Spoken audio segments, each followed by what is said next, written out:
Hello বন্ধুরা, শুভ দুপুরের শুভেচ্ছা রইলো সবাইকে জানাই। তোমরা কি কি রান্না করেছো অবশ্যই আমাকে জানাবে। আর আজকে আমি কি রান্না করেছি আমি তোমাদের কাছে শেয়ার করে দিলাম। ভিডিওটা দিতে অবশ্য অল্প দেরি হয়েছে। এদিকে আমি শুটকি বানাবো, শুটকি দিয়ে ডাটা দিয়ে বানাবো, রেডি করে নিয়েছি।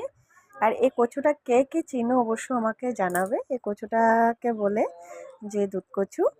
এখন তোমরা কি নামে জানো আমি জানি না। কচুটা আমি কেটে ধুয়ে নিয়ে ছুলে আমি পেঁয়াজ কুড়ানো দিয়ে গ্রেট করে নিয়েছি।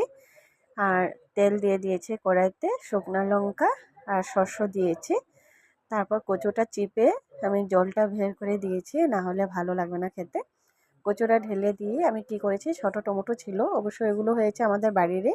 ছোটো টমেটোগুলো আমি গুটিগুলি ফেলিয়ে দিয়ে জল দিয়ে ভালো করে চিপে আমি দিয়ে দিয়েছি হলুদ, জিরা, সামান্য গুঁড়ামরিচ দিয়ে, লবণ দিয়ে, অল্প চিনি দেবে তাহলে স্বাদটা আসবে।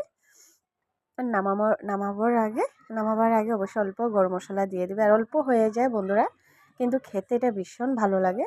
তোমরা একবার এভাবে বাসায় বানিয়ে ট্রাই করে দেখবে, তারপর আমাকে বলবে খেতে কেমন হয়েছিল।